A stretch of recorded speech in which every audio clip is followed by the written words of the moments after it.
So Spoiled Rotten, Fable 3, what a terrible ending. like, it sucks, right? Like, it sucks. See, I'm going to disagree. Were you that caught it up? sucks. Here's what happens in case you're listening and are not going to play. And like I said, if you have an interest in it not being spoiled, turn it off right now. For me, I was what you're doing is you are saving money in your For years. for years or Well, no, for a year. Months. Let's go months. You're saving money to something to fight a threat that you need. Like what is it? 6 It's going to destroy the entire Albion. Yeah, it's going to destroy Albion, and you need $6 million to defend against it. I'm going to say dollars because gold or whatever. And each time you do something good that makes people like you more, you lose money from your treasury. And things that save money from your treasury to help you defend the place, to help you defend Albion, typically make people like you less, which isn't. Taking of itself is an interesting choice, but it's executed so poorly. I was caught off guard when the. Well, it's so yeah, exactly. You are so surprised when this huge thing that they is a huge chunk of the game. They build it up, and you're trying to prepare for this huge calamity, this unknown massive enemy, and it's literally a fight in the street. And an old man gets possessed and you stab him and that's it. Like, that is the laziest way to have handled it. It is so poor. It's like they just ran out of money and out of time.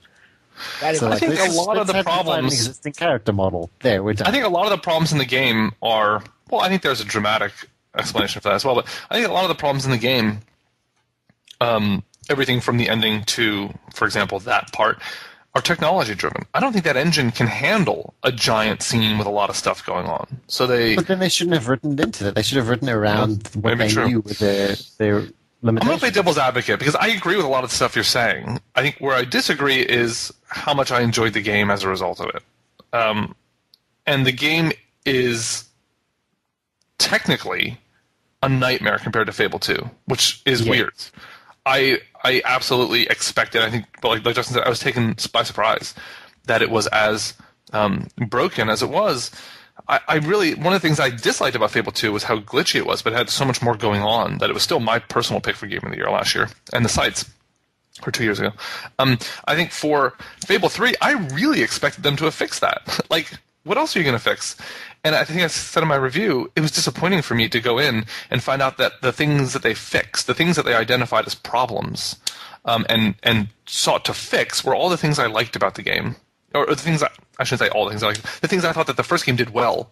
And the things that they didn't fix were the things that were legitimately, like, technically broken. And, they're releasing patches for it, and they're fixing Fable 3 now, but, a lot of the stuff they changed, I didn't think was a problem to begin with.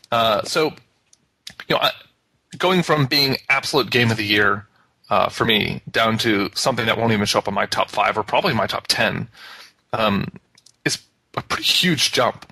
But it doesn't mean it's not a fun game. I still had a lot of fun playing it. I think a lot of the writing in it was really great.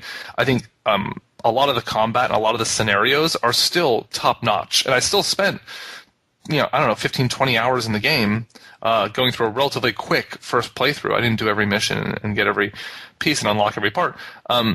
The game is not as big as Fable 2. Like, make no mistake. It doesn't have as much variety. Just like clothing options, there's less of them. Absolutely. Everything's less. Everything's scaled down. It is the most bizarre sequel in that way. Like, in that sense, it's so counterintuitive. Like, features like that made the combat deeper were removed. Like the skill shot with the gun. I know we've talked about it a little bit in the past. Took it out. Just took it out. Like, why? That made it like expressions.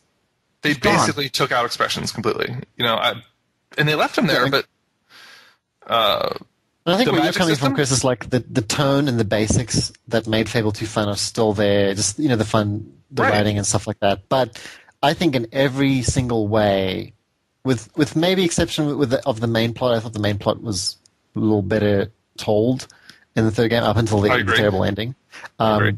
Everything else is worse. You mean the overarching plot, like the background plot? Yeah, I think that was handled a lot better. I think the wheels. I honestly, narratively, think the wheels really fall off after right at the moment where you become where you take over. The thing with your brother is utter bullshit. Trying to take him from like the most evil character, you know, in the whole game to a sympathetic character just with a couple lines of dialogue, it feels really false. The whole choice of whether or not to keep him or get rid of him, it seems really hollow, and all the storytelling I think beyond that is really weak. The choices aren't interesting either because the money system breaks the game. Yeah, right. Well, that's another. Assassin's Creed has a better economic system than Fable. That's another part that we talked about was the money system. The way that they handled money doesn't make any sense. Luddy spent a lot of time doing all the quests before he became king. I became king faster and did a lot of my quests afterwards. As a result, you know, if you have less money, you know, it's interest, right? If you get rich earlier, you have more interest, and you use that to get richer and richer and richer. The same thing works in Fable 3 as it did in Fable 2, even though they kind of said that they wanted to fix this. All they had to do is make the cost of what you're buying after you become king, or regent if you're a queen, all you have to do is make the cost scale, make it proportional. But by making it fixed, like, you know, you need 6 million gold in order to, and Luddy's like, oh, well, okay, I got like 12 million. Like, fine, no big deal.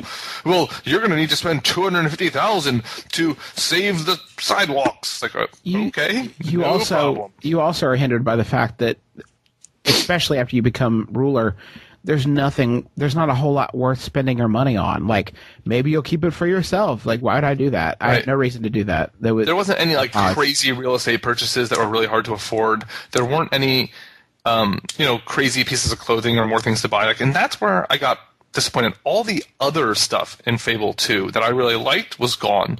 What was left was the core experience, and I think in some ways they improved the core experience. Like, I think the story is a lot easier to follow. There's a narrative that actually makes sense and that can actually kind of pull you through it. It's very simple, but that might be, exactly what's necessary. I think for some people, for a certain type of player, I think Fable 3 might even be a better game.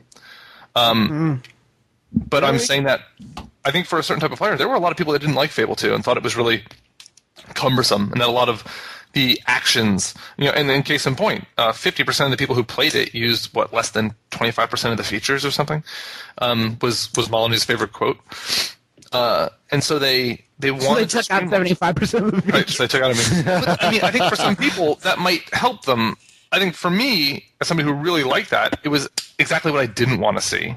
But when I kind of stripped away all that disappointment, what was left was, in a lot of ways, an expansion pack for Fable 2, right? As if they just made more DLC. And there's a ton of great quests in there. And even for $60, you have 15 to 20 hours of some really great quests, some really well-written stuff, and some really fun combat. Even if the combat's more simplified, it's still fun. But it's not Game of the Year material. It's not. I found it less fun because of the frame rate problems. Like, I've had genuine problems fighting a lot of the enemies just because it became so slow. I had that in some scenes, depending on how many enemies were on the screen. It wasn't all the time, but I heard from a lot of people that it was like all the time. Like, if there's more than 2 enemies, it just crawls. And the most recent patch is supposed to fix that. But you got killed a few times there, and I'm sure sometimes that was because of the slowdown and the fact that the controls were so slow to respond. There was one match where you're in a ring with a big brawler and a bunch of the bandits. It's early in the game.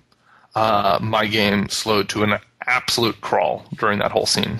I think in my review I said it aspires to double digits. Yeah, you sometimes you get that fluidity and like it starts getting, it gets going and it's really fun. But for the most part, there's nothing I think that I enjoyed more in the third game. It's actually put me off the franchise. Like, I'm not interested in buying any of the DLC. Done.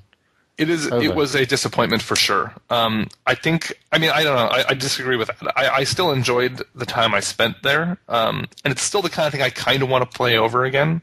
I didn't do a lot of the quests. I would like to go back and finish some of those. Some of the quests I unlocked when I got rich because you have to buy like a building and it becomes quests. It's a smaller game. I spent 40 plus hours on Fable 2, maybe more with the DLC, doing everything, and I played probably 3/4 of Fable 3 in 15 hours. It doesn't feel as Fable 2 felt so immersive. There was so much stuff to do. You're constantly turning up new quests and new areas and new whole regions that you might have missed. And Fable 3 definitely is not that game. If you are a big fan of Fable 2, my general recommendation, it depends. Figure out if you're on the Luddy and Justin side or the Chris side. You might want to drop, and it's down to like it was selling for $30 on Black Friday. I don't think it's selling that well. Can I tell you something? I bought it on sale. I bought a copy on sale here. Guess how much I paid for it? How much? Provided this was a very unusual, anomalous sale. $30 US. $8. No, $7. Wait, what? Yeah, his sales are awesome. I How bought did you get that and for Super Scribble $7? books for $7. Yeah. How did you get? What kind of sale is that? Where It is that? was called a fire sale from a bookstore. They That's actually only on sell fire. games online, and they sold it for that amount of money. There was a Well, fire. for and he stole $7, it. I think you can agree. Yeah, but I'm saying like I think if maybe you're turned off from the idea of Fable at Fable 3 at $60, it's selling for $30 and $40 this holiday. I think that's a good price for the amount of game you're getting, especially with the patches, where hopefully a lot of these. I think 20, I would say yes. These major technical problems are gone. But just know what to expect. I mean, if you're a fan of Fable 2, it is a disappointment. It is not going to be on your Game of the Year list, but I still think it's worth playing. I still think it's a fun game. All right. Well, I got a show to put together, so let's wrap this up. You know what's going to be SpoiledRotten next week? What? Lords of Shadow. Yeah. Be ready. Catch it. I'll be able to let myself off the call. It'll be awesome. But thank you guys for hanging out again. Appreciate it. Thanks for letting us in your clubhouse. One love.